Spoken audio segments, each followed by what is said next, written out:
credits. Yo, what's up? Welcome, everybody.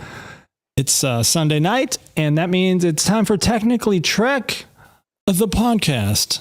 I'm Crewman Tommy, and say hi to Crewman Magics. Hello. The Borg are real. So, I did have a weird dream about that. So remind me later on after you get through whatever you're getting through to touch back on the Borg. Okay. And something else with the Borg being real. You mean real?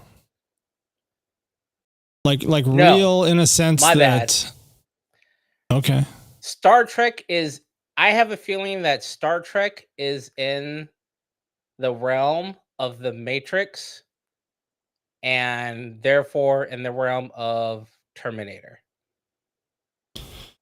Because those two are already... Those two, the Matrix and Terminator, wholeheartedly, conclusively owned by the original writer of the scripts and the books, said yes, Matrix and Terminator are in the same universe. Matrix is the return. It's all religious thing. Yeah. They are in there. And I started thinking about it, of how Neo manipulates the Matrix. Well, that would be the same thing if you were, let's say, a Borg entity on a holodeck. Being able to But wait a minute. So you're still talking about in the realm of fiction. Yes. You're not talking about in the real world. They're real. In the realm of reality, it's possible that you get there someday. It's possible you could get there. I mean, you got people that have, near-death experiences, deja vu, the Mandela effect, and there's a lot of things that kind of point to, people are like, oh, we're in the Matrix. What if we are in the Matrix 27? And we're all just in a drones. We're drones.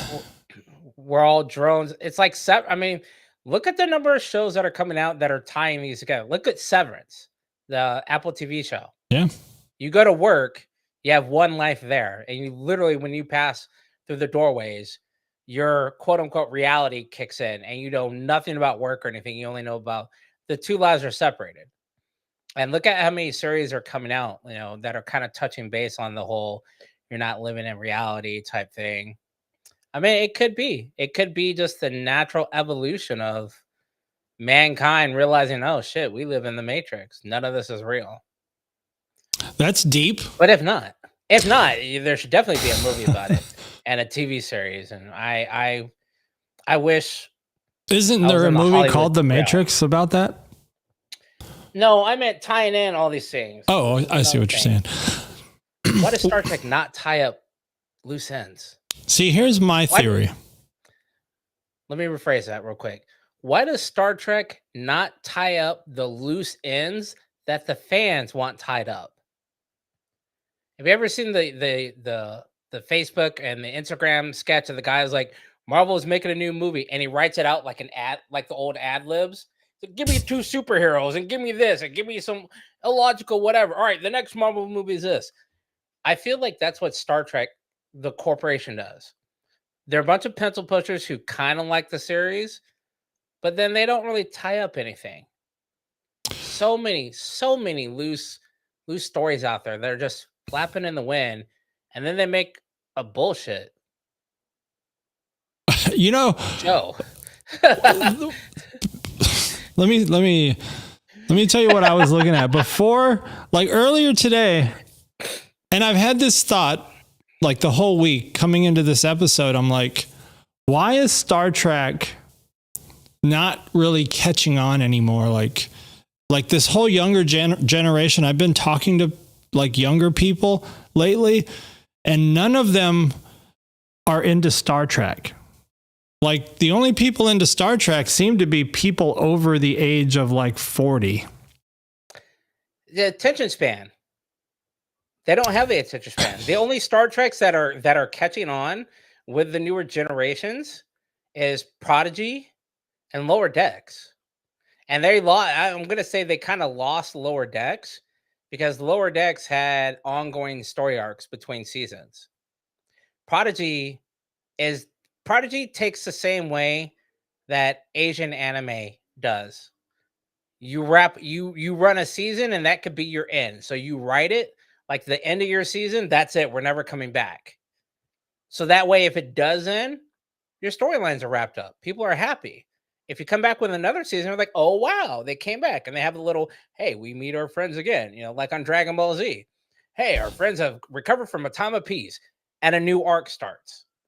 Do you think they could do that with Paramount? Do you think Star Trek is a different, like when you compare it to other action or science fiction, like it does have, typically it's got like a slower pace. And I know like with the J.J. Abrams Kelvin movies, they tried to be more modern and I don't know, I guess more like modern. I already said modern, but I'm trying to think of the right word where it's like action cinematic style. Like the old Star Treks, there typically was a lull. There was always a lull. Yeah, and there's like some of the Star Trek movies have huge lulls where they think people want to sit there and look at space for a few minutes. I know I personally fell asleep in the theater watching the first Star Trek movie. And I remember going with a bunch of friends. This was, I don't even know what year it was. It was like 1979 or something stupid, but went to the first Star Trek movie. I was 4. And fell asleep in the theater. Probably for an hour. I did not. So I did not see the original screening of the Star Trek movies because I was only 4. But I do remember we finally got to a base. I take that back.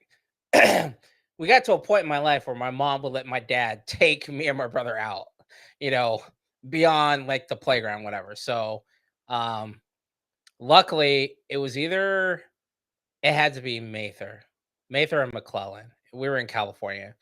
And by the way, for the Trekkies watching, we are Trekkies and we do love Star Trek, but there's that but there is the curse, and I'm gonna get to that too. But my dad we had just moved from Texas or whatever, and I used to always watch Star Trek with my dad. I used to always watch the Dallas Cowboys with my dad, and we didn't really have a TV. Like in Texas, I was used to being able to turn on the old TV and we could pick up the military stations. And in Texas, there was a Saturday and Sundays you could catch.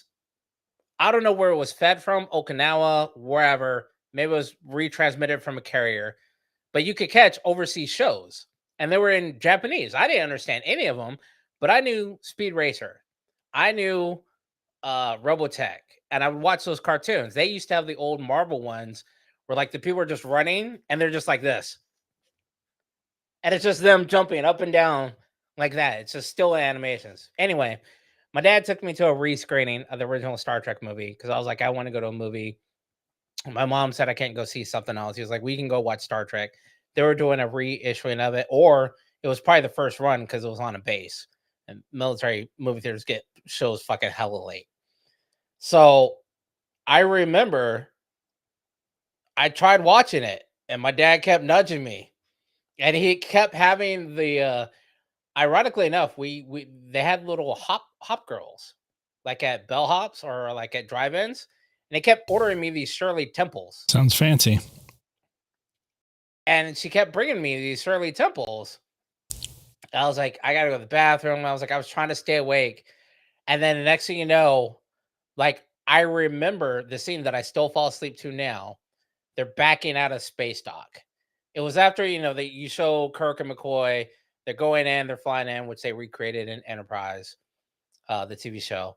But it's just this long, like, I swear, 10-minute sequence of them flying a shuttle to space dock, going around the entire ship, slow as shit, get on board, and then the rest of the 10 minutes is like filming the Enterprise backing out of space dock. Like, bitch, who's at the helm?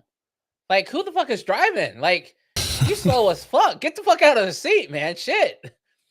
And I fell asleep and I woke up and I think the movie was over. And my dad was like, "Oh, that was wasted $2." He was like, "But you slept good, so you need to talk to your mom about snoring." And then years later, I tried watching it again, and I couldn't do it. And my dad Yeah. got the VHS tape. I couldn't make it all the way up until like Netflix came out, and I was like, you know what? I don't think I've ever watched the entire Star Trek movie. I'm gonna Netflix it, and I didn't make it. And you know what? I can't even say if I've watched the whole thing. I haven't until recently. I skipped that 10-minute lull. I was like, fuck the dialogue. I can't make it past this part of the movie. Let me just skip past that. And You got to every have time, checkpoints like throughout the movie. It's every like, time, no, thank you, Netflix and my browser, because I could skip ahead 30 seconds. So when I see a lull, and you could tell when a lull is about to come up, skip, skip, skip, skip, skip, skip, skip. And I made a comment about that on another Star Trek podcast as an audience member. And a guy said that the director's cut, they made a director's cut. He was like, that was one of the directors, like, he was like, God, I hated that. He was like, they cut that out. He's like, there were so many lull spots where it was just like pointless. And they were like, I guess they were trying to highlight the effects, because that was Star Trek wasn't on air like that. So they're like, oh, look at the special effects that we have. Like, it's kind of like Superman. When Superman first came out, you'll believe a man can fly, because they never showed somebody flying like that. They never showed a spaceship like that. You always got inside shots, or you got clearly this is a model in a dark room shots of a spaceship. But I was like, to this day, to this day, I can't make it past that 10 minutes without falling asleep.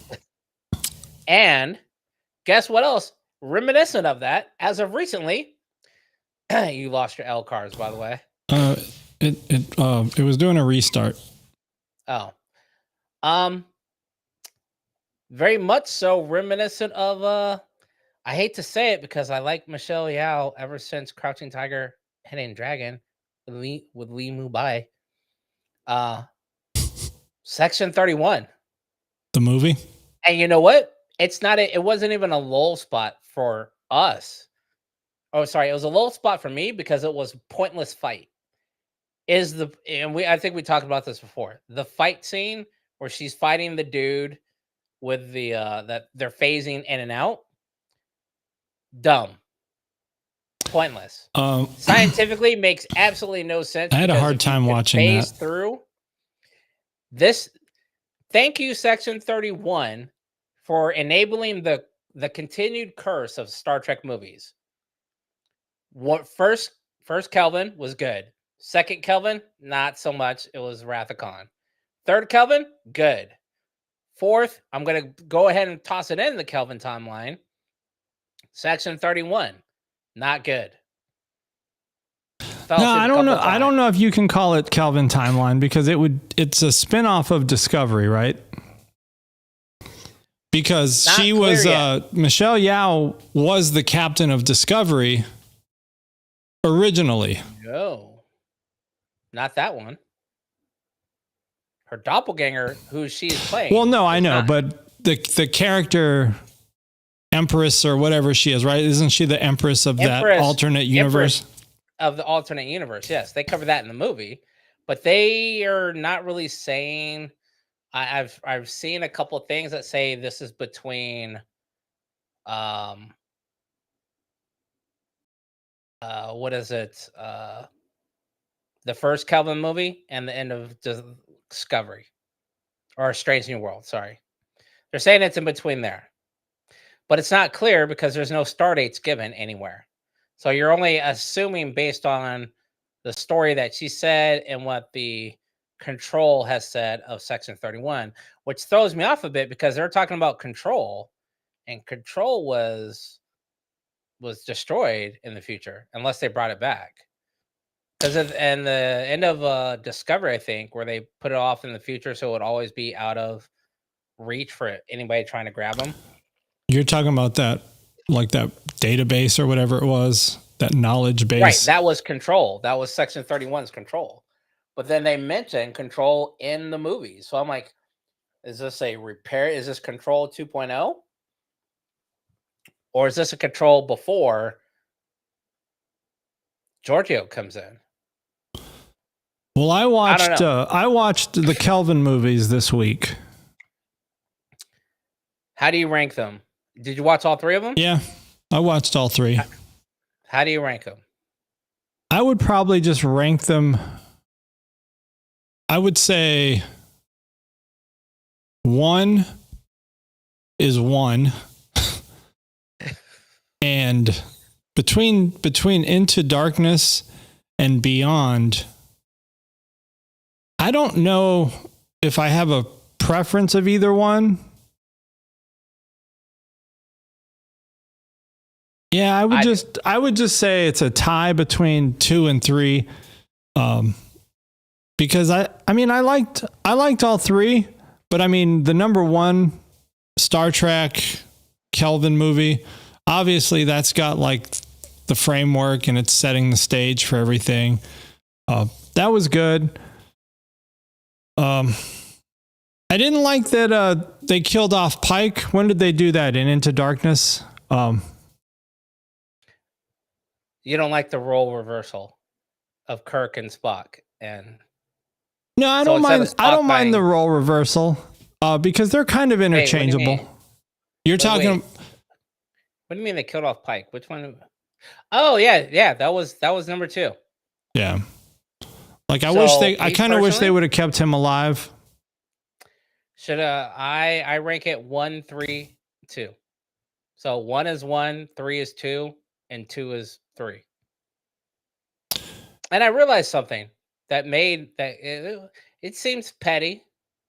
Better use of the Beastie Boys music is how number 1 had great Beastie Boys, portions on it. Number 2 had 1, and that was when he was having a threesome with the alien chicks. That was it.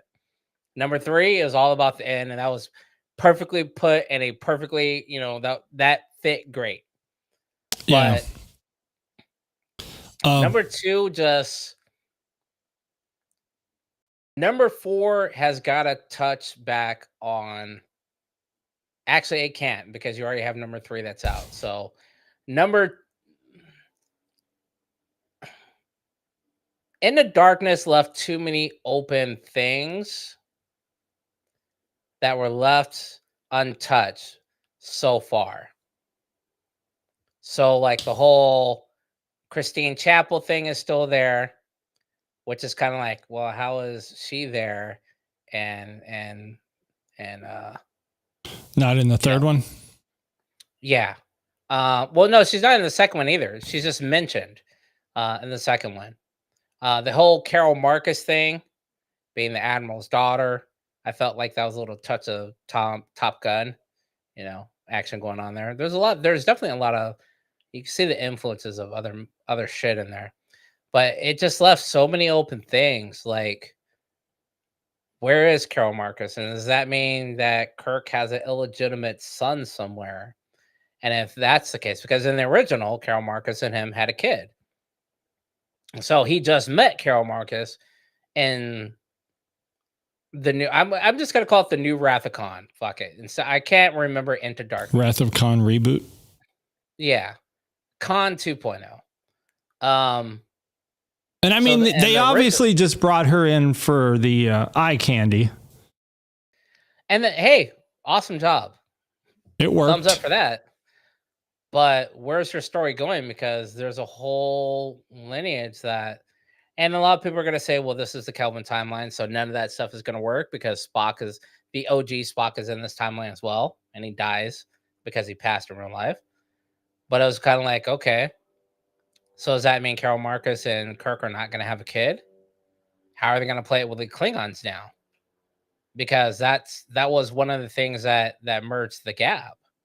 Kirk now can you, because Sherry's listening, she's been feeling sick this week, so she's not watching. visually, but she's just got us out on the speaker. Can you explain to her what the difference is between like original Star Trek and the Kelvin Star Treks? So the original Star Trek, because she's a noob for everybody else. Sherry's a noob. We're making her a Trekkie, so we're trying to bring her up to speed. honestly, it's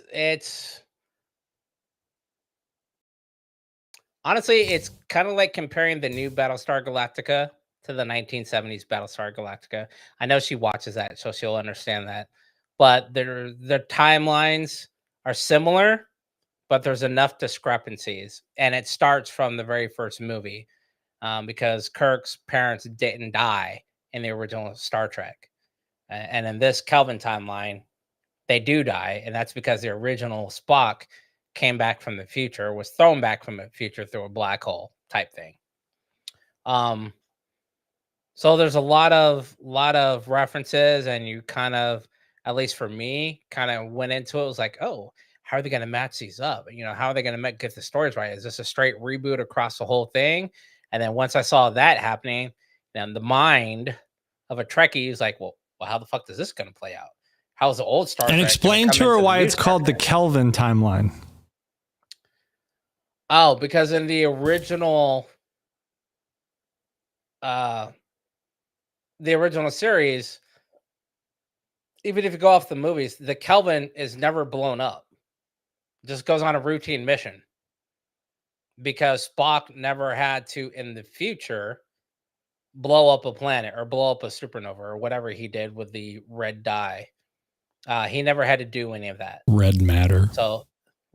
So none of that ever happened in the original. So none of it ever happened. His mom never died. His dad never died. The Kelvin went on in service. So that's why they say the very first thing that changed is the Kelvin timeline. I kind of disagree with that. I think it changed beforehand. And I'm waiting for a very deep cut of, like, I was hoping for a Lower Deck episode or something that was going to show, oh, it really wasn't the Kelvin that changed. It was, Q coming back, and he moved a butterfly, and it caused this massive butterfly effect that created the entire Kelvin line. But that's getting harder and harder to do. John Delancey is pretty old. I know we have de-aging that's available in After Effects or AI in general. Right. They don't even need the people anymore. Yeah, that's going to look funky. They could just deep fake him with a young picture of himself on a whole nother actor. But the new Star Trek, the Kelvin Star Trek, is definitely a good one to start off with. I personally like the new Kelvin timeline. I'm getting to a point now where, I'm okay with it taking over from the original timeline of Kirk and Picard and Voyager and all those guys. I'm okay with it. I know before I was like nitpicking at it, like, oh, that's not right. That's not how that happened. I, totally geeked out on it, but I'm okay with it. I think it's because of the inclusion of the Beastie Boys music. Actually, I'll tell you what it is. It does have to do with music. It is a soundscape. They have a really good, I want to say a soundtrack, but it's not even like a soundtrack like how regular movies have tracks that are played or included. It's the music scape, the background music, the new dun, dun, dun, dun, dun, dun, that whole thing. And that's just bad. I downloaded that. I downloaded like 3 remixes of it because I thought it was just an awesome fucking Star Trek theme. Like, it was a great new version. And I realized, did you know at the end of Star Trek the original, the motion picture, they're playing the intro to The Next Generation? I did not know that. I was probably asleep. Yes. Well, that's I know at least twice I've woken up like, I thought I was watching the original one. I was like, why is TNG playing? I'm like, what the fuck? Paramount? And no, it's the end credits. And they haven't changed. And every every villain has their so in the original series, you could tell if you've never watched it, you will get to a point where like, oh, this is Klingons because they play the Klingon music. Oh, this is Romulans, they're playing the Romulan music. Oh, this is a funny moment, they're playing the funny music, and they reuse the same soundscape throughout the series and movies. Whereas the new one, they have variations that allow a live orchestra to build up on it. So it's not always the exact same. It's very similar, but it's just it's just a really good soundscape. Yeah, the new movies, the 2009, I'll call them the J.J. Abrams movies. They've done a lot better at the box office as far as ticket sales go. The original Star Trek movies and even the Next Generation movies, I think there were 4 of those. They've done very crappy at the box office. Like if you go right? Like you can do a search for like Star Trek franchise box office rankings or something, and it'll show you that the 3 new ones, the Star Trek, Into Darkness, and Beyond, those 3 by far have more box office revenue than all the other Star Trek movies. And there's some Star Trek movies that do so poorly. Like it's just crazy to see how poorly the Star Trek movies do at the theaters. That's the curse of the Star Treks. But this ain't the new ones ain't till Granddaddy Star Trek. And there's no competition now. Or at least there wasn't. Now the competition is if they were making a new Star Trek movie, and this is probably why they did the Section 31 the way they did it. You got to compete with Marvel movies now. Back in the day, well, they just put it out on Paramount. They probably knew it wasn't good, so they just put it right out on streaming. I think it had a chance to be better if they made it in a full-on movie and give it a full-on movie treatment. And yeah, but like you said, there's just some bad writing going on, like with those fight scenes. I take it back. You could not make that a better movie. It would make a great series. I don't think, and I think that those what I was going to touch on before. It made for a crappy movie because it should have been a series. Because they try to cram too much into an hour and a half when they should have just spread it out over like 10 45-minute episodes or whatever. Or even 8 45-minute episodes would have been better. No, 8 1-hour episodes. You're on Paramount. There's no commercials. This isn't like regular TV show. Yeah, but they make this shit for commercials on Paramount. Not necessarily. You can do an hour. And there's commercials nowadays. Nowadays, you got to pay extra for no commercials. What I'm saying is this. You could have done just like Paramount has done before and Marvel has done. 1 season, 10 episodes. That gives you more than enough time to flesh out a good 5 story arcs in a series and end it happily so that if need be, if it does well, you could bring back for season 2. If it doesn't, you can end it. I liked the beginning of the movie. Like it started off pretty good when they were showing like her history and how she had to survive. That was all good. But then when it got to the part of like the current time where she owned some bar or whatever it was, like that I don't know what, some kind of club. She took over a bar. She took over a club, and that point right there was like, wait, is this in the Picard timeline? Because Picard and them killed a bar owner in Cloud 9 or Cloud Heaven or whatever. I was like, is that the bar that they killed the owner with?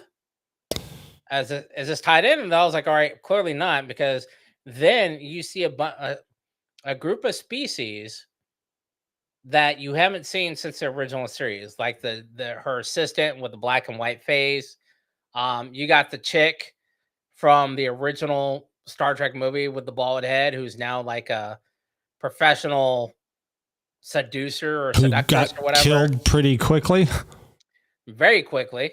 unfortunately. You could have kept her in. I may Right. have actually watched a little more if you kept her in there Yeah. and fleshed out her storyline a little bit. But I don't think No, they, you wanna- aside from Giorgio, I don't think they gave anybody good time to build up character. So that No. was another disconnect for me. I was like, I don't really understand who these other people are.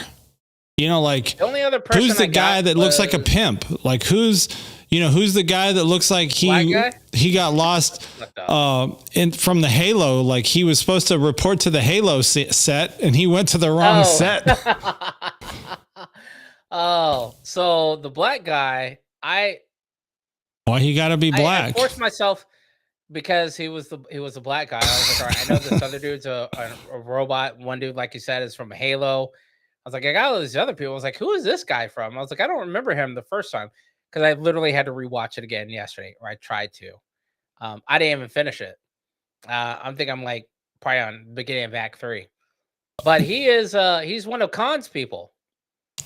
He's a genetically enhanced person. He's over 300 years old. Okay.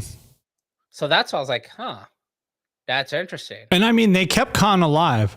So that could be something down the road, where they get, because they're all encrypt, like, what do you call it? Yeah, cryo.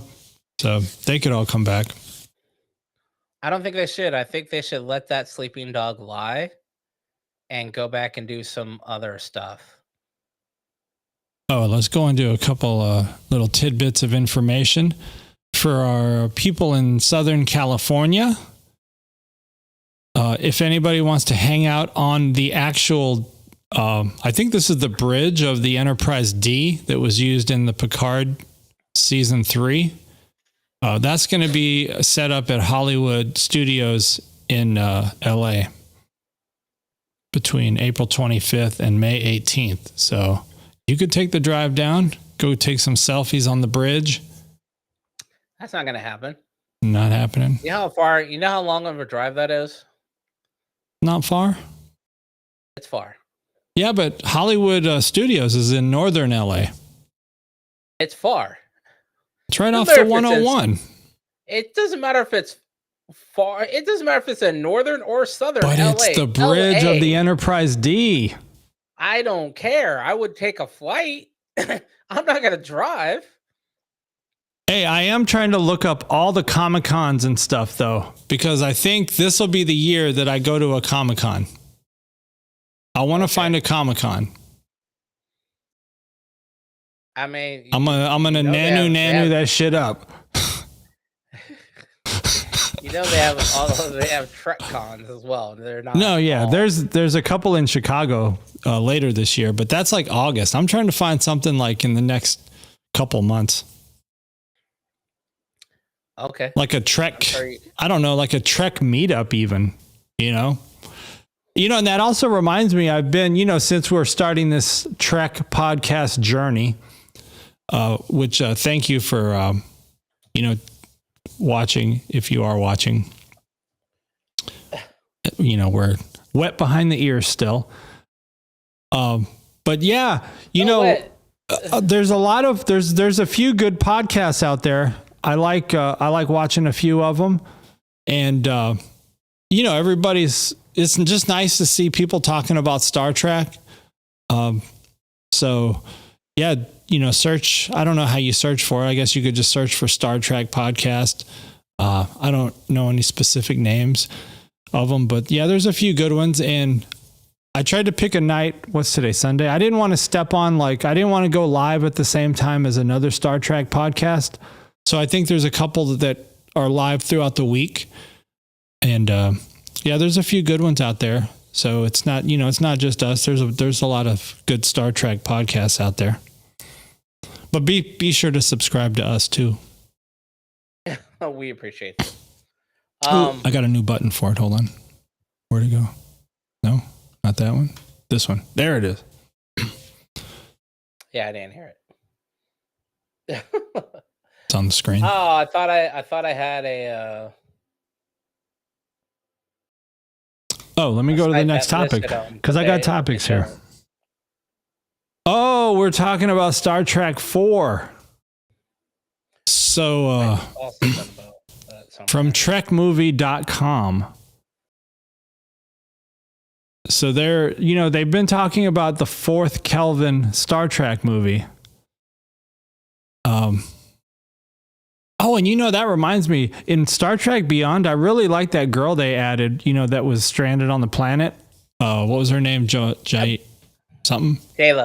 Jayla, yeah. The one that everybody was saying originally that it was Rihanna that was supposed to play her. Oh. But we need to see her come back. Mm-hmm. Well, I feel like she's got a love story brewing with Scotty. That would be tight right there. Nah. What? That's gonna be that's Scotty right there. That's a father-daughter thing, I think. Or big brother, little sister. Scotty ain't that old. He's not in this. He needs love though. When has Scotty ever I didn't watch enough. He has a love. He's got love? He has a love. All right then. He has a love. Who? And she's been through. Are you talking about from TOS or from Kelvin? She's been through. There have been at least 6 versions of her. All right. Wow. They start with NC 1701 A B C D E F. His love is the Enterprise. I guess you could. I don't think he's old. Sorry. Let me back up. He is old. He's older than, I think, out of the age-wise, obviously Spock is the oldest. But then it's McCoy, then it's Scotty, and then it's Kirk. Yeah. Well, they're all getting old. And I guess that's the big concern for Star Trek 4. Because it's been... That's why. When was the last one? 2016? So we're looking at 8 years right now since the last Star Trek movie. And that is exactly why we need a 4th with the same cast. They've been on this deep space missions. Mm-hmm. I mean, shit, put some actual time behind it, because you wouldn't be able to show this movie and be like, all right, 2016, all right, Star Trek 3, oh, we're going on a 5-year mission. All right, cool. 2019, they came back. Oh, they've been on missions for 10 years. That bitch looks like he's aged maybe 6 months. This has real age on it. Right. Like the actors, I mean, that's what you need to show is real. That's the realism that I think we need. Well, here's another problem. Back in 2016, you have like Lioness. Lioness has been in is like in the top 3 box office movies of all time. She's in both Avatars. She's in Endgame. Zoe? Yeah. So now, and she's nominated for a bunch of Oscars this year.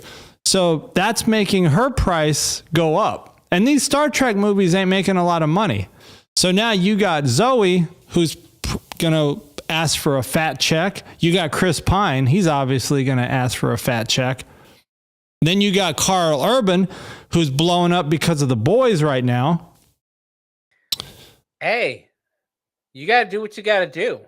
But I do think they got to do what they got to do. I think they got to spend the money, get this cast back, get Siler. He's going to be Siler to me. Bring them all back, pay them what they want, and just make sure you got to bring back Carol, Dr. Marcus. You got to bring her back. You got to bring back Sulu. You got to bring back Sulu. Or Kumar. Yeah, Kumar got to come back. Yes. You have to do it because... Oh, wait a minute. I got to ask you a question. I wasn't sure of this. Was it Star Trek Beyond? He was embracing another Chang Fu with a kid. Is he supposed to be gay? Yes. Why? I mean, I don't got a problem with it. But Kumar is not gay though, right? I don't know. But I mean, he's in Harold and Kumar with chicks. Well, so is look at what's his face, Barney. Yeah, but he tried to keep that in the closet. But Barney, the character, played a straight guy for 10 years. No, I know, but it wasn't. But Doogie Howser was trying to keep that in the closet. Doogie, no, not even close. When did he come out? Probably after he hooked up with Takai and they started conversing along with young Sheldon. All right. Well, I mean, I was just But what I'm curious. saying I is got you no gotta- problem with you it, gotta but I bring was him just back. like, You got to bring him back, and you got to bring the daughter. You definitely have to bring the daughter back because what daughter? she was in. Oh, the little girl? I mean, she's probably in going to be like Picard. a grown up, right? By now, 8 years later. She's in one of them. I know that Sulu's daughter is in Generations. Yeah, Generations. where Kirk actually dies. Right. She's in because the ship that they're on, the Enterprise, is piloted by his daughter. So you kind of, I would like to see that kind of fleshed out. And these are the stories that I'm talking about that Paramount could make. Paramount, if you're listening, here's what you do. Get a You good story is what you do. You take the next year or two and you flesh out a Star Trek series that the fans tell you they want expanse on. Like, stop being. It's You know what they got Paramount to is do? like You know what Paramount they is got to like do? Paramount is. Hold on. Paramount is like talking to somebody who doesn't want to answer a yes or no question. Like if you say, "Hey, Coke or Pepsi," and they're like, "Oh, well, it depends." No, just pick one or the other. Here's the problem. Look, Paramount and Star Trek IPA, pick an origin of the Borg. And if you want, go back to the old 70s style where you guys put in magazines and people would write in, cast a vote, put up an 800 number, hell, put up a text number. Pick an origin of the Borg and do a series on that. You're talking about Kelvin? Don't expand. You're talking about bringing the Borg into the Kelvin timeline? No, I'm talking about bringing the Borg into any timeline. No, I'm good with that. There's no. I'm good with I'm good with the Borg encounter on the Kelvin timeline. Star Trek 4, make it the Borg. But you need an origin. We've never come. There's so many things out there. They need to tell the story. Right. So one of the biggest debates in the Star Trek universe is the origins of the Borg. You know, there's never been a clear declaration of where they came from. So I was watching a YouTube video on this. The closest that a guy got was in First Contact. The Queen talks about how they were just like us at one point in time and that there were platinum machines.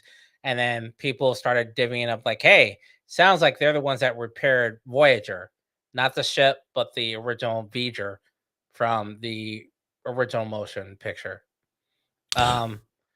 That they encountered Voyager and they repaired it, sent it back, and then accumulated, they spread out. Hey, you fixed Voyager.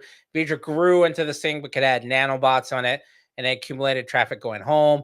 You took human DNA off of Voyager because it was made by humans, and you started saying, hey, we can use this bio whatever mass to enhance ourselves, i.e. the Matrix. But what I'm saying is Paramount could take 5 years and make 1 or 2 series that wrap up these storylines, like legitimately, and then use that money to make a really good Star Trek 4 that takes into account the actual timeline that has passed. So it's been 10 years since Star Trek Beyond. Set the new Star Trek 10 years past. If you want to wrap it up and, hey, have this Kirk fucking, I don't know, fall into something, pass the torch, whatever. I don't know, but you can't end on Star Trek Beyond and have Section 31 be it. You need at least one good wrap up movie for the Kelvin cast. After that, hey, I suggest making a new series wrapping up all your IPAs into one source as a live action and go from there. What do you mean, like reintegrate the timelines? So you kept saying that the timelines are all distorted because of the end of Lower Decks, and the timelines aren't. That is no. So here's what happened with what they're saying happened at the finale of Lower Decks is they basically said that because the Klingons in Discovery had a slightly different look. And so what they said is when they brought those in an episode in that finale of Lower Decks, they said, "Oh, That's a Klingon from an alternate timeline. And so from that point No, on, it's not an alternate timeline. right, but It's that an made alternate- it non-canon. No, it's an alternate. It's an alternate probability. So when they brought that Klingon and they brought the albino Klingon in as well, that was the one, Volk. They brought Volk in for a hot second because they got to remember they then transformed the Klingons back to where they're on basically a barge, like a pirate ship, and then they brought the Klingons on where they're just feral Klingon animals. That's not that. So that means there's no Klingons now. It's a probability field, not a alternate timeline. That's why they didn't. They were going through. They were like, "Hey, how come we're going through all these changes? We have one warp nacelle. Now we have two. Now we have three. Now we're Galaxy class. Now we're Constitution class." And they're like, "Well, how come the Klingons aren't?" And they're like, "Oh, well, Klingons are notorious for keeping the same shit for such a long time. They're probably going through changes, but not anything that we would be able to really detect or see." And then that's when they went to now went to a barge ship or a pirate ship, and now they're feral Klingon animals. Well, see, I don't know if it matters, and I don't even know if any of that's valid now that Starfleet Academy is going to be a continuation of like the Discovery timeline. So I thought about that. Oh, sorry. I know what, you should not have had me look up anything Star Trek related in a browser window because that's just too close and it's gonna throw me off. So one, apparently people don't eat in the Star Trek realm of things, like or anorexia is an uncurable disease that people still have. Like, I don't get that. Academy would be dope. Academy should have been you should have reached out to the group of what Starfleet Academy should have been before you made it. Yeah. I'm not saying you personally. I'm saying Paramount. What should they have done is make it like, should they have branched it off the Picard timeline? Well, they're all on one timeline now. And then what's his name from the Tal Shiar could have been in it. He's dead. Oh, I forgot. No, he's not. No, wait. I thought came back. He's not dead. Yeah. Yes. You could have brought in. Here's the people that you could have brought in. And then, like, for an academy. Then you could have had instructors. Wesley Crusher. Yeah, it could have Wesley Crusher as an instructor. What's her face? The redhead from Discovery. She's obviously already at. But you can't make her in the same timeline because she's in the year like 3100 something. What's the time? Where is Starfleet Academy supposed to be taking place? Starfleet Academy is going to take place in 3100. Right. So if she's from 3100, why could she not be there? Because we're talking about, no, I was saying you were saying that they should have started Starfleet Academy at a different time. And I was saying they should have reached out. It's funny. They should have taken a poll of what the fans wanted. It's really weird. There should be a way where the fans are like, look, this is what we want to see. You want to make the most money? Ask us what we want to see and then do that. Because right now, you got corporate people that are just taking shots in the dark and they're failing or they're happening to get the hotness. But the fans are literally telling you, hey, we want to see these characters come back. You should do that. And then they don't. And then they wonder why they lose so much money. I don't have the chat up, so let me pull up this. Holly was asking, she's also a Star Trek noob and was asking where to start. So I just said, you know what? We ain't going to pussyfoot around it. 2009, Star Trek, Chris Pine, Zachary Quinto, J.J. Abrams. Start there. Then you won't fall asleep. Hold on. Read that back again because I just saw a thing that said there's another Star Trek series canceled when I tried to get to our thing. So I had to Something's save that to canceled? watch later. It just says it's a video that says there's another Star Trek series canceled and it has a live action of Boiler. That's who you need to bring in. You need to bring those people in. You need to bring in, it's if they canceled the actual show. Like Mariner and Boimer should come back into the series. which series? Starfleet Academy? Wait, why did I not get a notification that we went live? Oh, there it is. I was looking for. Oh, by the way, I got this slide up called Star Trek Milestones, and it's showing sort of like, you know, the eras of different Star Trek sort of franchises. So you had the original series starting back in like the 60s. And oddly enough, there was only 3 seasons, but I feel like, you know, I haven't seen all of the originals. Because they're all like, I don't know. I've just never sat down and watched it all. I just watch them when they were on. You know, growing up, I just watch them when they came on TV as reruns. Because you had no way. Yeah, you had no way of. Yeah. And even in the reruns, it's a big commitment to go back and do it now. It's available. I'm trying it. I'm on episode 4 of the original series. I went back and watched a couple of key episodes. But it's 79 episodes in the original. What? No. 79, 3 seasons worth.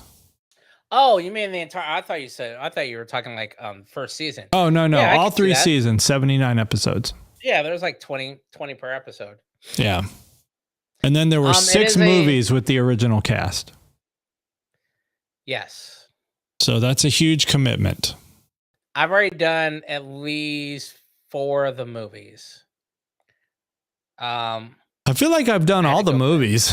I mean, I have watched all the movies except for I'm still not sure if I've 100% watched the first movie. Yeah, I need to do a rewatch because when I watch, like I was saying, I've watched other podcasts and they do seem like people have some deep down knowledge. And I'm definitely not at that level. I'm more algorithm's gonna get you. I'm more new Star Trek based. Next Generation, I would say there's 178 episodes of the Next Generation. I can't swear that I've seen all 178, but when you put an episode on in front of me, I've probably seen it. They can go kind of fast. I'm going to put it to you this way. I watch all mine through a browser window, and I love my plus 30-second skip because there's going to be some slow episodes that's just like skip. I started watching yesterday's Enterprise. I started it. I woke up with like 10 minutes left to go, and I had to go back and rewatch a bunch of it. And I was like, oh, I already know this shit. I already know this. I already know this. And it was literally because of Lower Decks where you get all these nuggets, these callbacks. You're like, oh, wait a minute. I know where that's from. Or I think I know where that's from. And you go back and watch it, and then you're like discovering like Dr. Polanski. So in the second season of TNG, Beverly Crusher's not there. She's gone to go teach at the academy. Legit story, a dude that got fired 2 months later. They had a problem. He had a problem with her. He got her off the set. Nurse Polanski never makes another appearance. They got who off the set? Crusher? Gates. McFadden Gates. Yeah. Gates McFadden. Dr. Gates McFadden. Dr. Polanski was on the original TOS series with Kirk. And episode 3, I think, is, which I watched the other day. I was like, why does that chick's face look kind of familiar, but really young? And then I looked at the cast. Thank God we have Google now.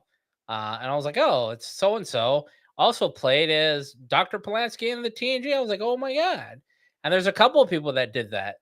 Kelsey Grammer was in one of the TOS movies, and then he replayed the same role during the TNG series, which is one of the time causality loops.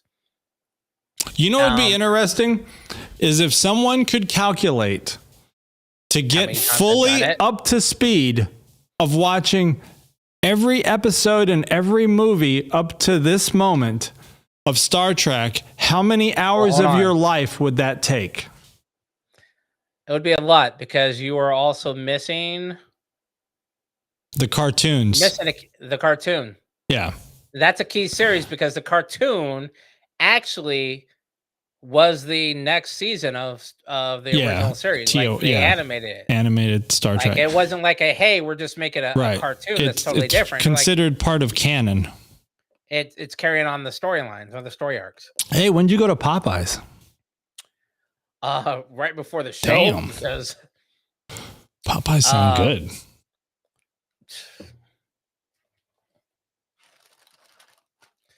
Didn't even have time. What'd you get? Like chicken strips or like actual chicken and sides? Gonna bring this up. Hold on. All right. So I'm gonna tell you what I had. So they have a meal deal there. It's called a two can dine, which I don't know why they say that, because it's literally 3 chicken strips and 6 wings. And that's it. I don't know any 2 people that are going to eat 6 wings and 3 strips and be like, oh, okay, I'm full. We're good. Like, no. So that brought up another thing to me. Again, the anorexia in Star Trek is real. How come they never show anybody eating regular food in Star Trek other than Riker and Sisko? What are you talking about? They're always in there doing the replicator stuff. You never see somebody eating a slice of pizza. You never see anybody eating some fried chicken. You never see anybody eating mashed potatoes. You never see real food other than on Enterprise. And occasionally, hold on, I just want to show you how a spaceship can afford. Holly wants to know how a spaceship can just travel through space and people have food to eat and fuel and all that stuff. Well, in the future, they replicate food. So you know how in today's day and age, we recycle food? They take the funky nastiness of recycling out of the picture. What do you mean we recycle food? We recycle food. We compost food. That turns into fertilizer. Do we? Oh, okay. You're talking about circle of life stuff. Right. We just. I thought you were talking about like at a Chinese restaurant when you're bussing the table and you take off that big bowl of fried rice in the center and then they save it for the next table. No. Because we did that. I'm talking about real talk. Recycle food and the circle of life type of thing. And the fuel is dilithium crystals, which causes. Scotty went over this. I just watched. They kind of go over it in the Kwan 2.0 on how Into Darkness. How it is. Yeah, but I did wonder if that is the case. Why did you need thrusters, like traditional thrusters, to get the ship off from crashing into anything on Earth, on any, when Deanna crashed it, when Pine crashed it? By the way, Pine, man, stop crashing the Enterprise, dude. You done it like 3 times now. You know, one thing about the Kelvin, one thing about the Kelvin movies is they just get tore up. Like they are always getting their asses kicked. The Enterprises are always just getting thrashed up. Well, the first one they survived. I mean, they kind of got fucked up a little bit. But the second and third one, you've crashed 2 Enterprises, bro. You're a worse flyer than Deanna was. And people gave Deanna shit for crashing on a planet that after 90% of the ship was already blown up, they give shit because she crashed on a planet, which all you motherfuckers survived still. I'm just saying. My thing was this. So in regular space, like space shuttle, space stations, you have to use air as a thruster to move, right? Why do you need that same, let me back up. In reality, you use air to blow and maneuver around up, down, X, Y, Z axes. In Star Trek, you do not, except when you are on a planet. Why? What fuel are you using in space to maneuver around? You can't be using air because you're that big of a ship. And if it's something that is more magnetism or whatever propulsion system you have, why can't that be used within the atmosphere? Second of all, if it's space specific and you don't need compressed air, why are you moving the ship like you're using air like you would in reality? Are you questioning the physics of Star Trek? I'm saying you're moving a big ship, right? And they need to go up. So big ship. In reality, you go and you kind of tilt up, right? But in Star Trek, you're not using thrusters. You're using impulse engines or whatever. Why are those impulse engines acting like you're thrusting up with air? Showed everybody. Why can't you just go from here? Why do you have to go slow? Why do you have to go, oh, we're moving up slowly? Why can't you just go, okay, here we are. Here we go. Why can't you move around like that? And the only thing I could think of is they can only move as fast as the inertial dampeners and artificial gravity will allow them to. My PowerPoint slide was not locked. Oh, all right. We got a quick little section called Versus. While we're at it, let's jump into Versus. Kelvin Enterprise versus the Enterprise D. Who you picking?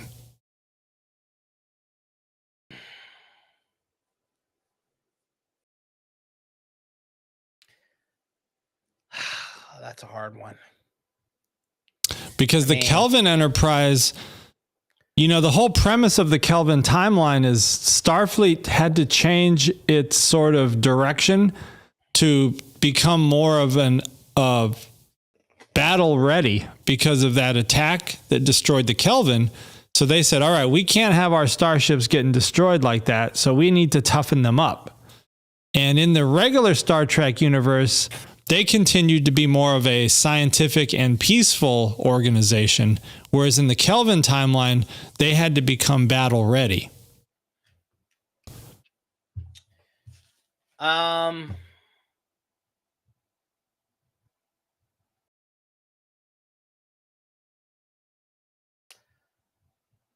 Man, that's really hard. That's a really hard one. I'm gonna go D just because of technology. Yeah, I think Enterprise D is still going to be the superior vessel. I did wonder, though, how, and this is why I watched yesterday's Enterprise, how did it go from being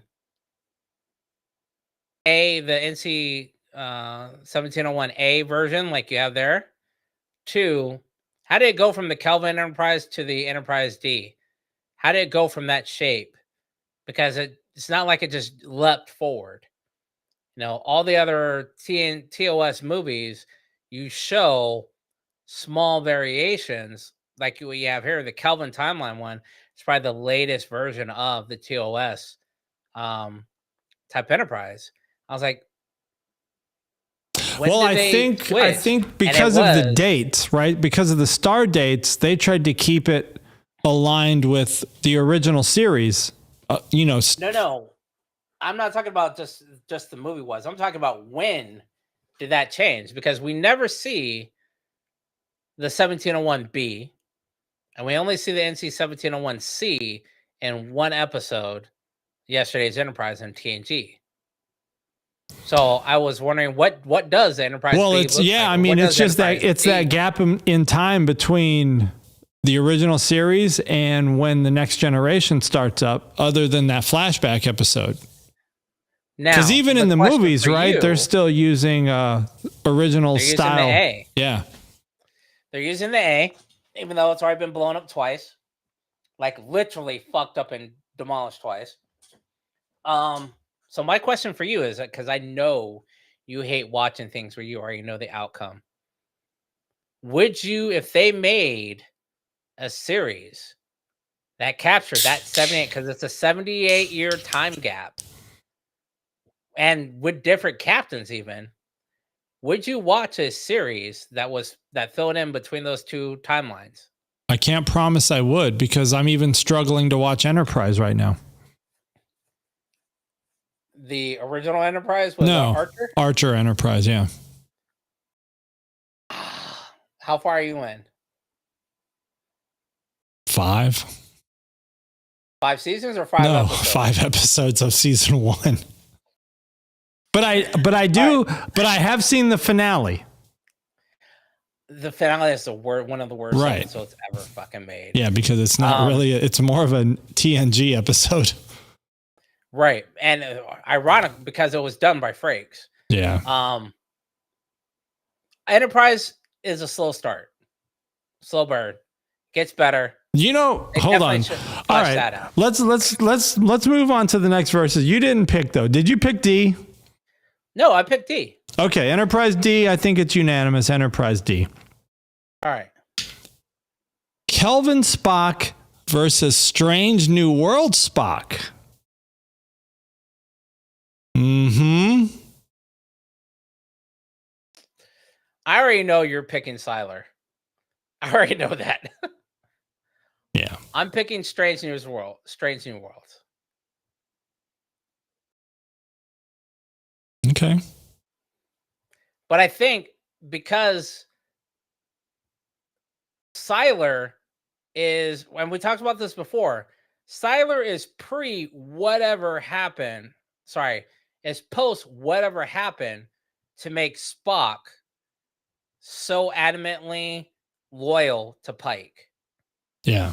Because remember, we talked about there's even in Strange New Worlds, you could totally see it. He's funny. He has different comments. He shows emotion a little bit, not a whole lot, but a little bit. And whereas Siler Spock is totally emotionless, except for a couple little times where he's like, hey, I thought this would be logical, foster peace. And he's like, no, not this time. And even that's just funny to me. But in reality, it's like, no, this is not a good time to show that tactical from him. But I already know you're picking Siler. Am I right on that? I'm gonna go with Siler. But I'd like Strange New World Spock a lot. I do like him a lot. Do. For one, he's hooking up with Nurse Chapel. Cannot be angry with that. I mean, of course, Siler's hooking up with Uhura. Uhura? Yeah, so you can't be mad at that either. But you know what? That could be a versus. Oh, it's not a versus. Oh. Ooh, Dr. Marcus versus Sidney LaForge. Oh, yeah. Hey, yeah. Oh, my badge is a Picard badge. Look at that. I don't remember. I could not find a good picture of her, but I remember in the show thinking, she pretty fine. Who? Sydney. I just couldn't find a good picture of her. Right? There's 2 sisters. Yeah. And they're both in Starfleet. Yeah. Well, this is the one that hooks up with Jack Crusher. Yeah, she's really young. Well, she hooks up with Jack Crusher. But you know what? I mean, yeah, that's true. But I'm still going with Dr. Marcus. Yeah, I'm going Marcus anyway. Because the changing scene is still probably it's too memorable, and she's just fine. I mean, the uniform makes. I would have to say, for now, Marcus. If they make the series that I'm talking about, they need to make. You could look at her uniform, and she was very frumpy in that uniform. None of the other chicks are frumpy in their uniforms, and they're wearing the exact same. You're talking uniform. about Sydney LaForge? Yes. All right. So why they did that, I have no idea. And that could have just been trying to take any kind of sexuality out of her character. Not a good move. I don't know. Hey. All right. Let's go to the next verses. I think it's another two ladies. Kelvin Uhura versus La'an. See, and the problem with Zoe now is she's starting to get old. So now you think of her in like Lioness and newer shows. I have not watched Lioness, so I'm still looking at her as Gamora.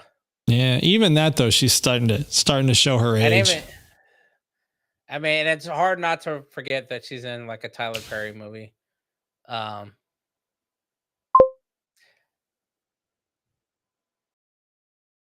don't know. I just watched a YouTube video they were talking about La'an, and she's kind of hot outside of the normal getup she's in right now. Holly says she's going with the Lioness. Yeah. I'm going to go with La'an. I'm going to go with La'an. I'm going La'an only because she's just new blood. That's all. Right. Sometimes you just got to go with new blood. And she's got a thing for Kirk, and you got to respect that. Yeah, but but how long is she going to hold on to a dead man? Or is she going to try and pull a boiler and find a pad? We'll see. Supposedly, season 3 of Strange New Worlds is going to have a lot of romance. So we'll see who the hookups are. Hopefully not another singing episode, because those are terrible. We ain't got time for all that. All right, let's do a quick trivia. Kelvin trivia. These should be easy, not really though. Trivia, because it's all you already know the answers. Well, it's just for you. What's the name of Nero's ship? The Narada. You're right. What ship was the first to engage Nero's Narada in battle? Hold on, I gotta move the window out the way here. Damn. The Farragut, the Kelvin, or the Mayflower? I want to say the Kelvin because it's based on the name, but I thought there was another ship that got destroyed by them before that. There was one afterward. There was one shortly after. What's Spock's human mother's name in the Kelvin timeline? Well, we know it's not. We know it's not Christine Chapel. Yep, Amanda Grayson. Who's responsible for assigning Kirk to the USS Enterprise before its first mission? Pike, Spock, or Sulu? Pike. Christopher Pike. Where was James T. Kirk born in the Kelvin timeline? See, this is the other, by the way, Holly, this is that thing I was talking about, the difference between these. So, in the Kelvin timeline, Kirk was born on a Starfleet ship. In the original, he was born in Iowa on Earth. Trick question. Not really. Who assumes command of the USS Enterprise after Pike is taken prisoner by Nero? Spock. Spock was the first officer. How does Spock Prime convince Kirk of the branched timeline? By showing him a personal log, by showing him a video archive, or by doing a mind meld? The mind meld. Mean. Tried to make that as difficult as possible. What type of starship is the USS Enterprise in the Kelvin timeline? I'm always going to say Constitution class, and it's probably wrong. Nah, that's right. Oh.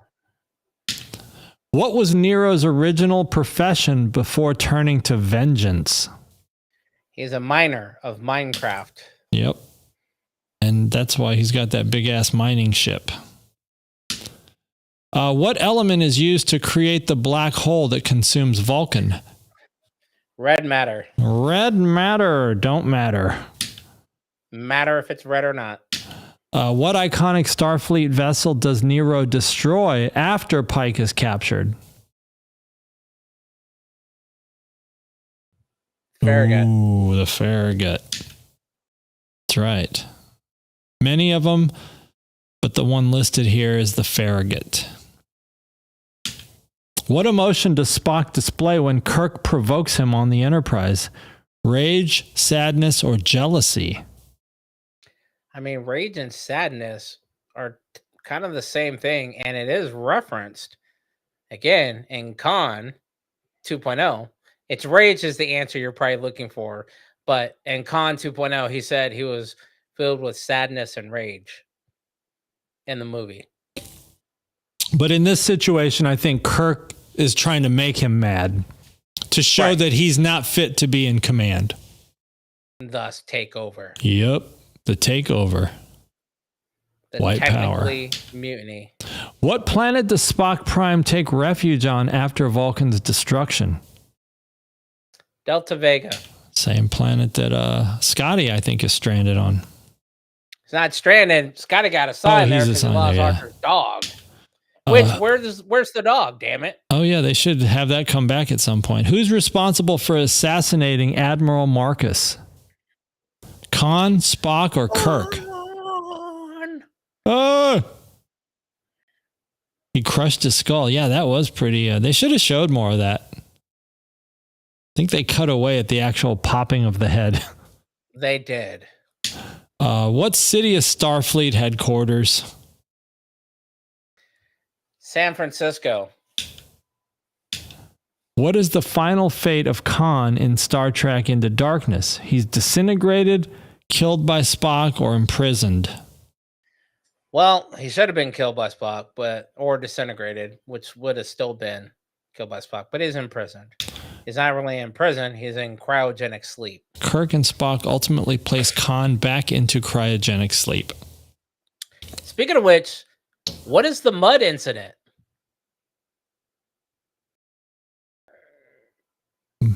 Because at the beginning of, and when they go after Khan, they're like, "Hey, get that vessel we grabbed from the mud incident last month." I don't know. And then they have a tribble there as well. And I know Mud was, notorious for transporting tribbles, and Scotty transported them all onto a Klingon ship. But they need to expand on that. Expand on that shit. Need to deep dive. What's the name of the advanced ship Khan designs for Admiral Marcus? The Dreadnought, which is what led me to my question.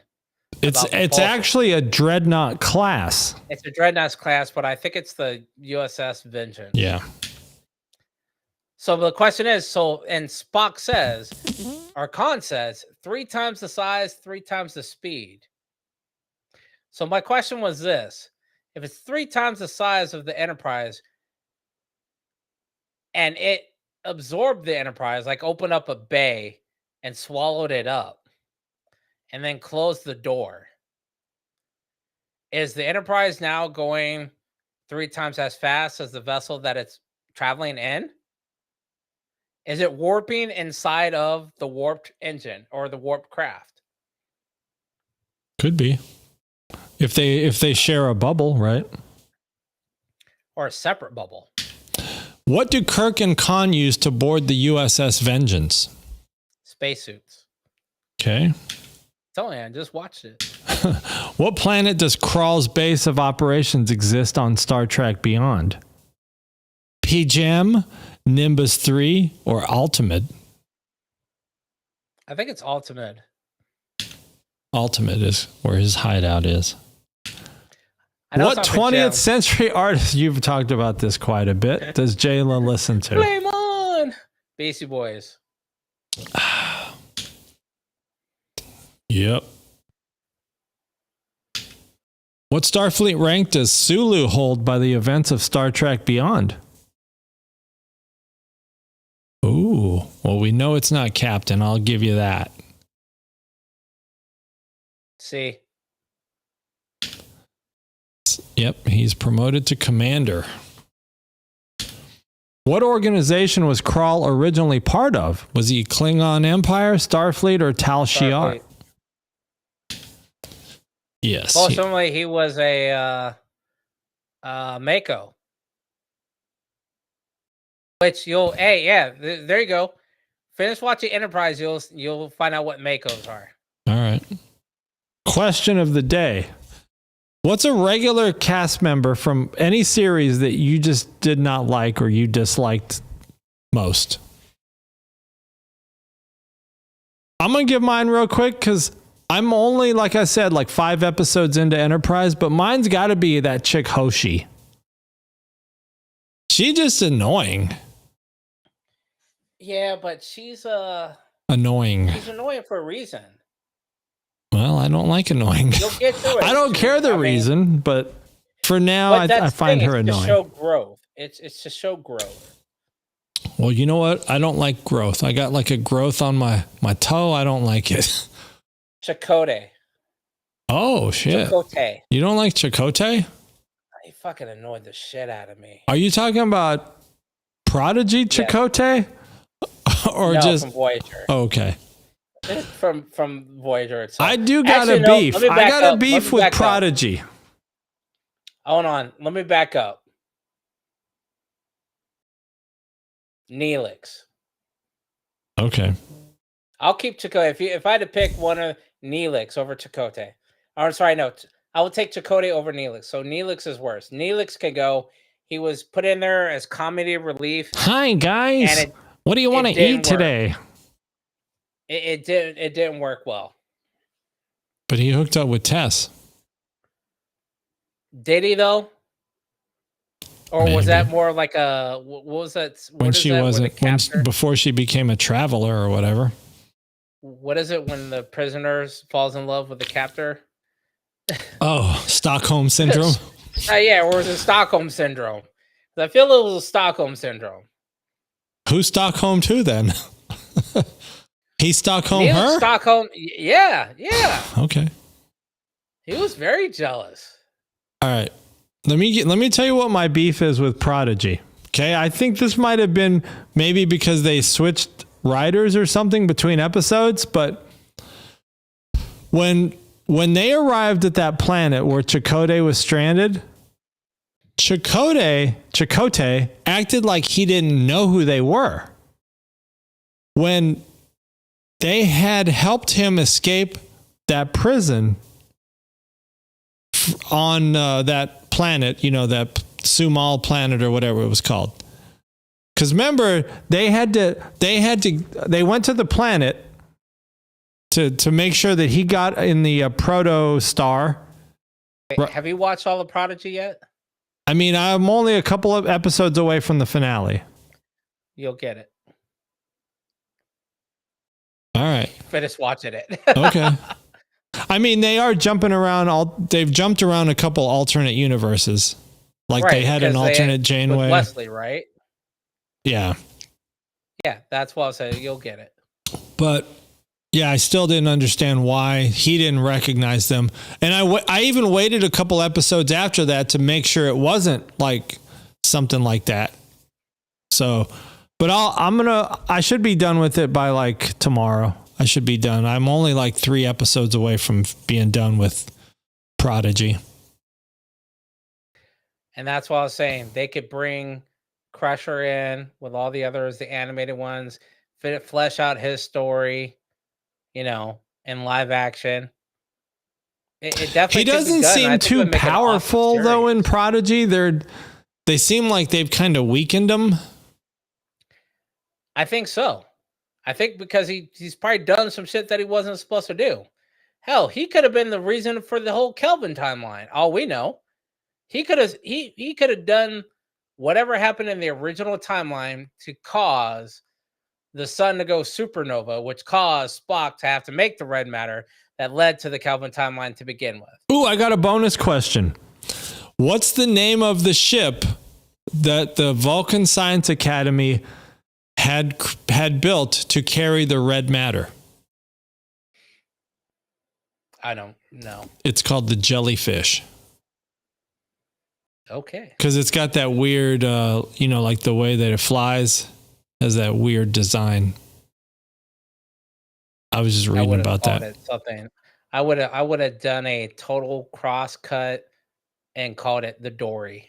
Now, supposedly in the Because it's lore, got that Wolf Flynn in the back. in the It could just go, lore, just keep they swimming, say just- Geordie LaForge designed that ship for the Vulcans. Like they had him design it and build it or whatever. That'd be interesting. Oh, end transmission. All right, let me end this and go back to normal viewing.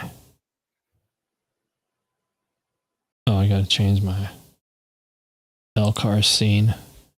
Nope. Where's my OBS? Oh, here we go. All right. I've been trying to work on this design of our screen share. I told you it was going to be more of a square shape, just so that we're not like, because sometimes I see the other podcasts where they're, they've got their different hosts in 16:9 windows.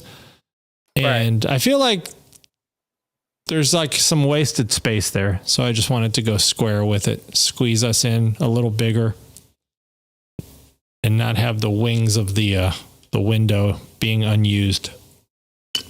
That was a big gulp.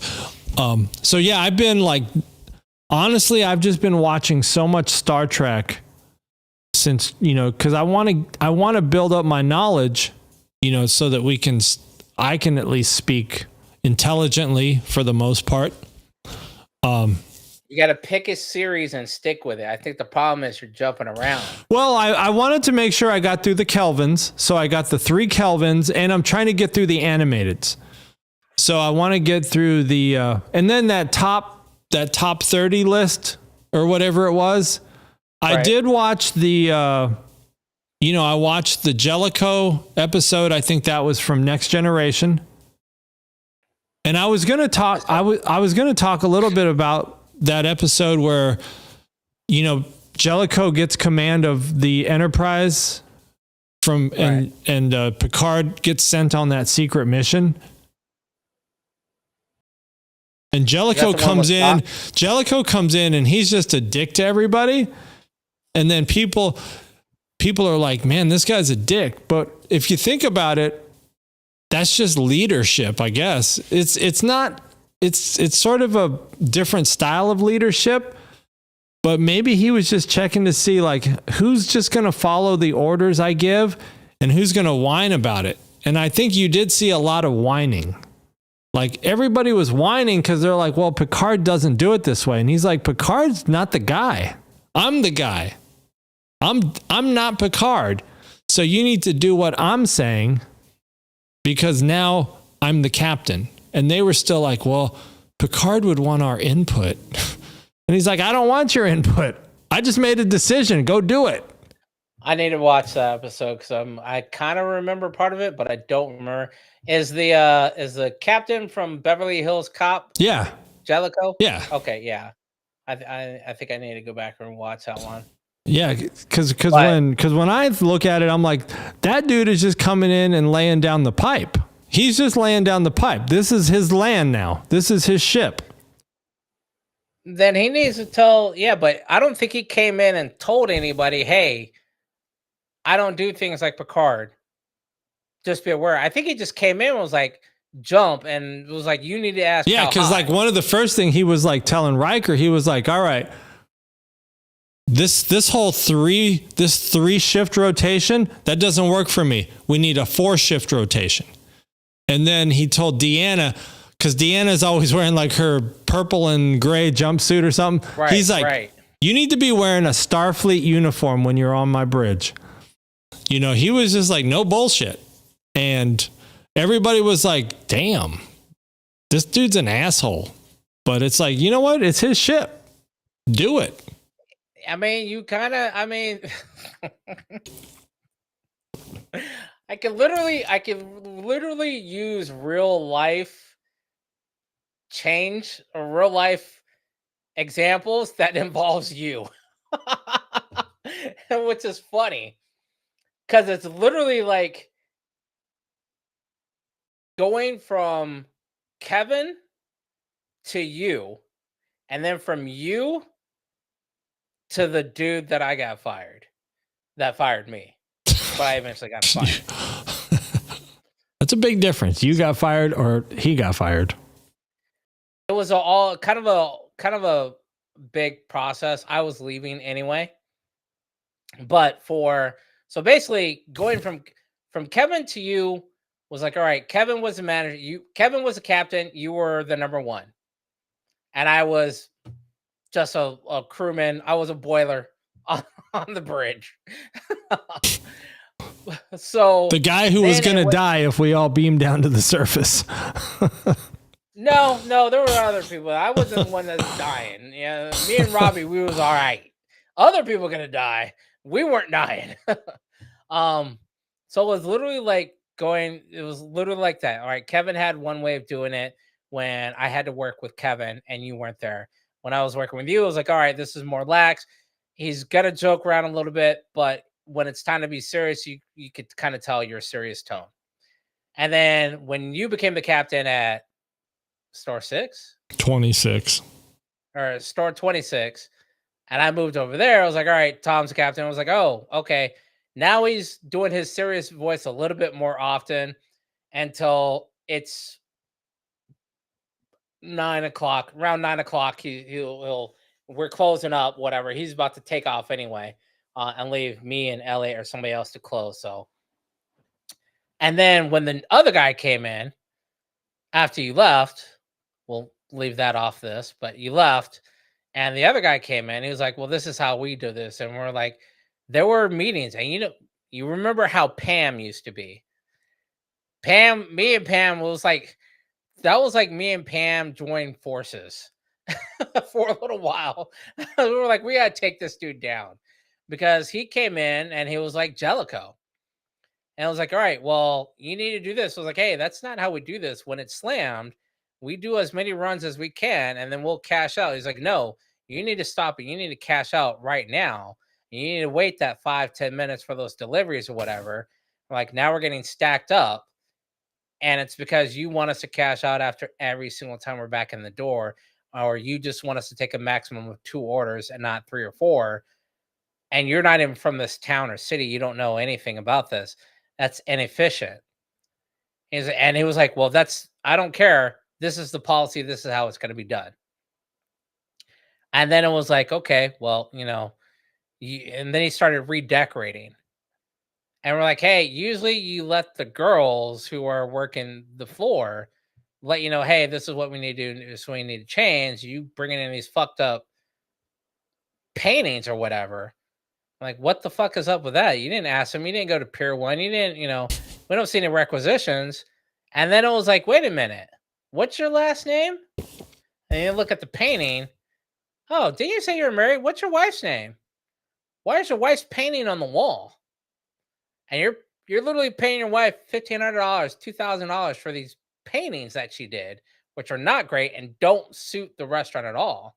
And that was kind of what me and Pam kind of got it on. I think Pam ended up leaving, but just got fed up. And then I was like, fuck it, I'm going to Phoenix anyway. Because at that point in time, you had come back and moved up to Phoenix. Art was already up there. And I was just like, well, fuck. And I couldn't really talk to Kevin about it because I hired somebody that Kevin fired because I thought it was bullshit. Or no, I hired somebody temporarily. I brought someone over to work a shift that Kevin said, I'm firing you. And I was like, well, before you fire him, I'm going to have him come work this shift because I'm down somebody. I was like, and I can't be the manager and the driver at the same time. I was like, that's not going to work. And we had a little bit issue. Him and Dave came down and had to talk with me. So I was like, well, fuck it. I'm leaving. I'm going to Phoenix anyway. But I moved up to Phoenix, came back. Yoli had called me and was like, hey, something's going down at your Pizza Hut. I was like, I'm not there. I'm in Phoenix right now. And she was like, oh, well, there's big corporate people and it looks like the restaurant's closed for the day. And turns out, yeah, the dude was embezzling and got fired. Years later, I go to Safeway for Thanksgiving or something. Me and Yoli come down to Phoenix, and my mom's like, "Oh, get some cranberry sauce or something." We go to the Safeway right there at the end of the hill, bottom of the hill, and that dude's checking me out or filling my bags. So he was your Jellicoe. He was the Jellicoe, and it was just like, I was like, wow. Like he didn't come in and say, "Hey, this is how I run a ship. This is how it's going to be done." He just came in and just started changing shit and not telling anybody. And it wasn't like this was on a Tuesday or Wednesday. This was like on a Friday, Saturday, like busy time. And it's like, all right, no, yeah, you're not going to do that. Like, well, there's 15 pizzas here, and there's only 2 drivers right now, and the only one checking out is you, and you're fucking around with doing silverware, flatware, and doing something for the girls, and I'm sitting here waiting. Now all these pizzas are going to be comp because these are far away, and you don't want us to take more than like two at a time. I was like, so fine, you do that. You I'm handle not it. quite sure how to help you with that. I don't know why she said something. Well, I guess I was saying I watched that episode where Picard, and that's the one where Picard gets captured by the I think it's the Cardassians. And it's tortured? And then Oh wait, is this how many balls? Yeah, how many lights? Okay, yeah, I definitely need to watch that. Yeah, and then at the very end he's like they were trying to tell me to say a different answer than they were really saying, and then but over a few days I actually thought maybe I am seeing it wrong. That's what he was telling Deanna at the very end. Right. But that was a good episode. Up one of the So here's the next week's assignment. I'm going to try to remember. Homework. What do you feel is the saddest episode of Star Trek that nearly brought a tear to your eye, or if it did bring a tear to your eye? Damn. I'll have to episode, movie, what's the criteria? Just episode? Moment. So it can encompass any of them. Okay. Let me think about that because that's a good one. Like, what is the most emotional, tear-jerking moment? Right. So it could be part of the series, the cartoon, the movies, spanning the entire Star Trek universe. Because some people say that episode that you mentioned is one of the saddest ones because Picard is on the verge of cracking. And he's questioning his, even though he's rescued, and you're like, oh, yay, we got Picard back. But you're like, oh, damn, dude, this dude went through a lot of shit, cracked in his sanity and whatnot. So, and then other people thought some of the other episodes that I mentioned were some of the saddest. I don't know. I mean, there's not a lot of sad episodes. But there could be sad moments. That's why I said moment. Yeah, I've never really thought too much about that, but I will. I'll definitely go through my memory banks and see, and then I need to rewatch probably some pieces of episodes and decide, is that sad or is that just Is it sad? No, it's really. Because I was watching. Wait, what's the one I was watching today? I was watching Prodigy. Now, there wasn't really anything sad in Prodigy. No. Like, all right, so some people say, Cass leaving was a sad moment. And I'm just like, it's not really. But like, yeah, but she's never coming back. What about the one? Oh, wait. There's an episode I watched the other day, Next Generation. I think it's called Yesterday's Enterprise or something. Where they got to send the Enterprise back and it's going to blow up. Yeah. And Tasha goes back with them because Guinan tells her, you don't belong here. You actually died in this world. And so she goes back with the guy. I guess she has a love interest for a few minutes. That's the dude from... Yeah, he's a popular guy. I just can't think of his name right now. I know he voices Superman in a couple of the animated Superman cartoons, but he always plays an asshole. Oh, he's Shooter McGavin. Yeah, Shooter. Yeah. Okay. Yeah. A lot of people said that was a sad episode. When she finds out that she's actually dead, that's kind of sad. Right. When Guinan tells her, "You're dead. You're not supposed to be here at all." Like, yep. Zero. There was a couple other moments that a lot of people said are pretty sad. I was like, oh, I never really thought about that. Like, what are some sad moments? Like, some people were Anything saying from Picard? People were saying Data. Yeah. I think it would have to Data or Data. Data. I think I just said Data. Anytime Data's involved, where he's like killed or leaves or whatever, those are probably sad. I would say that because I thought it was pretty sad when he died in the movie. Yeah. And then and then you got to kind of experience it again when he dies in Picard. Right. And then you realize that none of it matters because he's a backup of a backup. And this is, folks, why you always make backups of your data. Because he's a backup of a backup. And then he still has another backup. Wait. Yes. what about the moment when they have to send the protostar into to be destroyed? And hologram Janeway, it says, I'll pilot it in to be destroyed. And they're like, well, can we get a backup copy of you? And so they give her the little memory stick, and she says, sure, let me put a backup copy on there. And then she tries to back it up, and it's like memory full or something, like not enough capacity. And so she gives it back to them and says, here you go. Here's my backup. And then when they fly off, they play the memory card, and it's just a message from her saying, the backup didn't work. So I just wanted to say, you guys are a great crew, blah, blah, blah. And then that was the end of But is that the end? Well, not until they find the other protostar.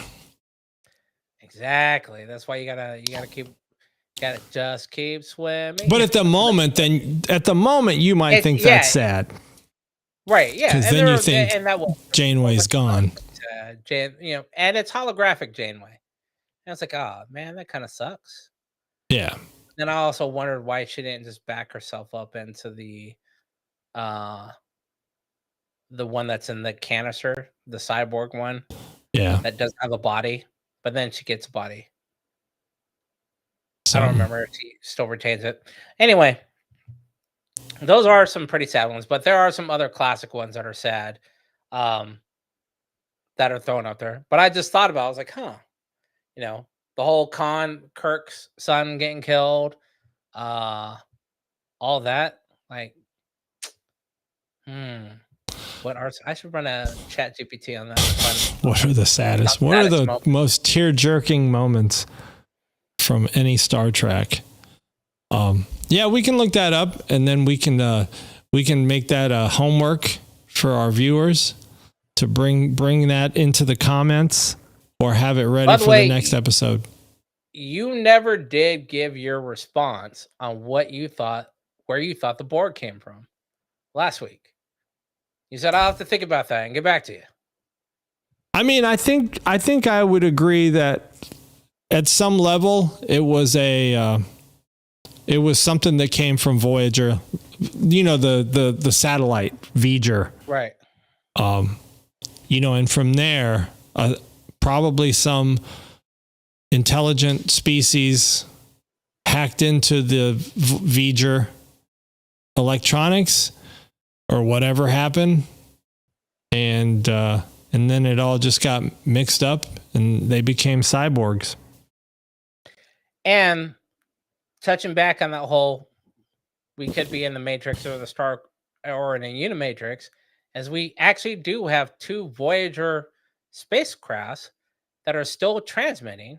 One of them left the heliosphere, right? I want to say in 2020. I think one is still on the outer edge, though. They're both set to leave, though. They may have both already left. And like I said, I was literally watching a YouTube video on it.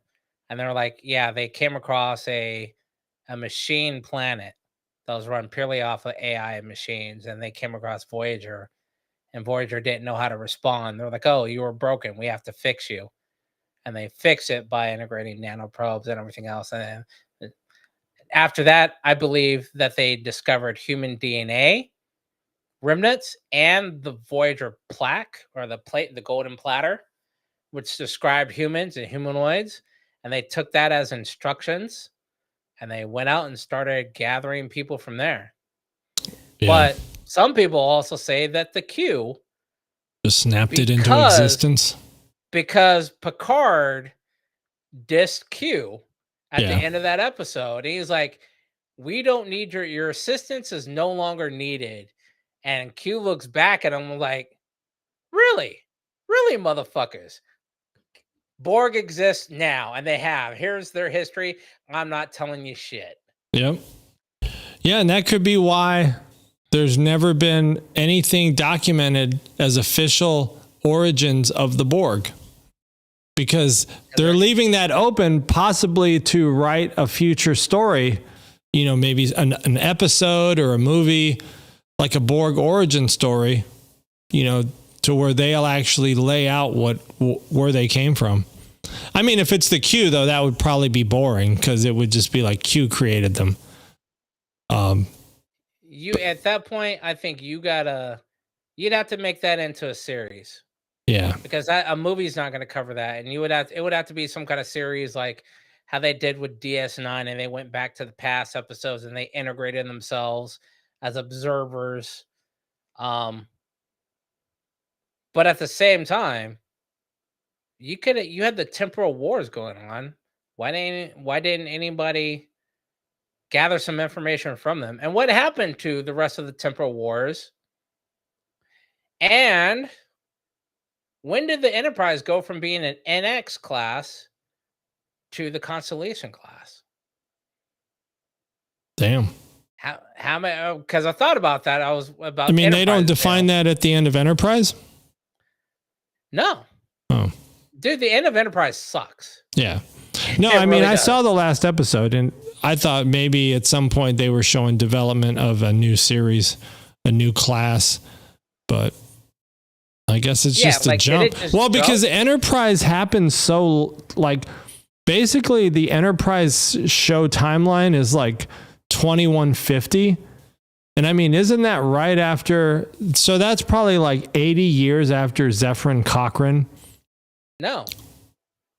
It's like 10 or 15 years. That doesn't seem like a lot of time.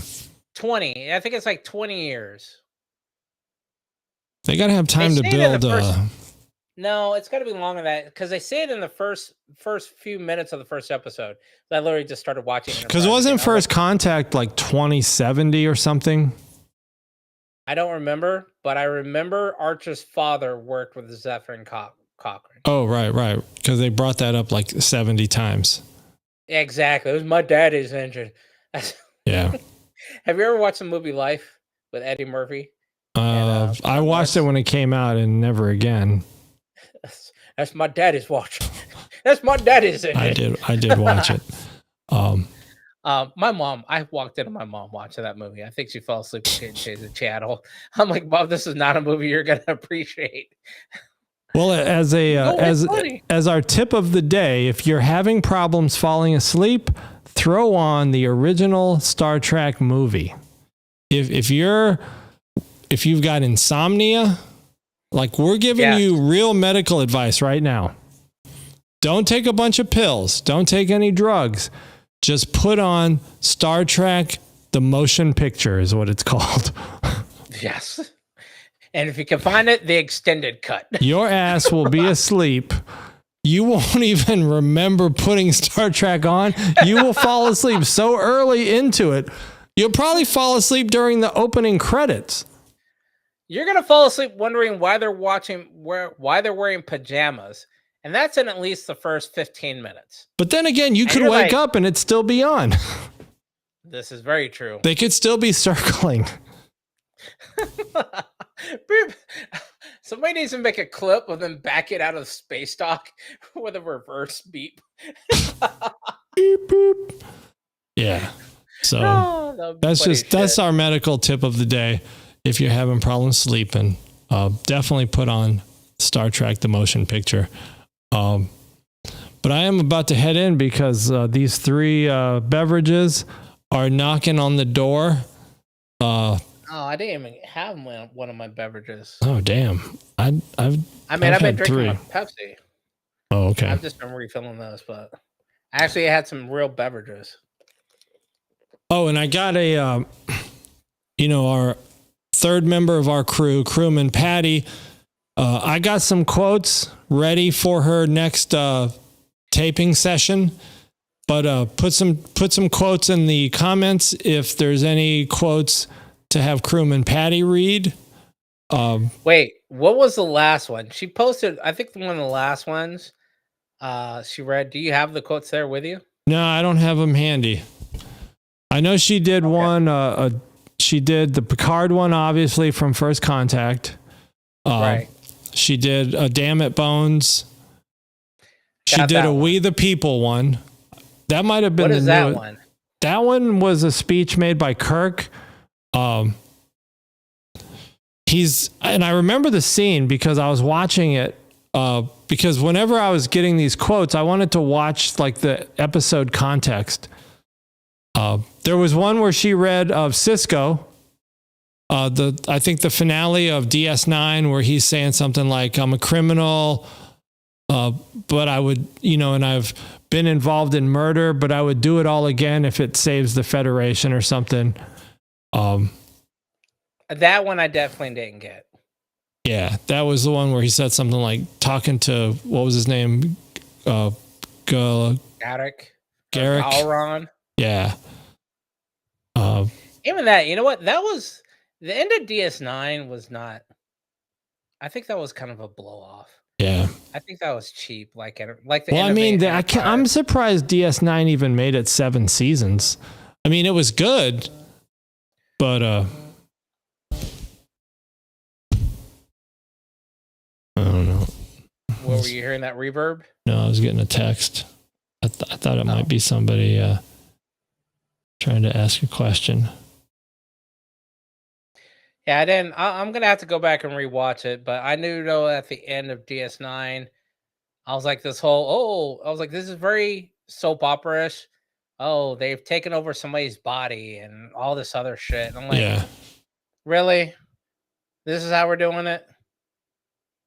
Oh, another homework question to think of for next episode is if you could be any species, which species would you choose? Save that answer for next episode. Any Star Trek species, if you could become that species, or just what species did you like the most in the Star Trek universe? Unless it's humans, then that would be boring. I feel like there's something flying around me. Oh, is that just dust? I'll think about that.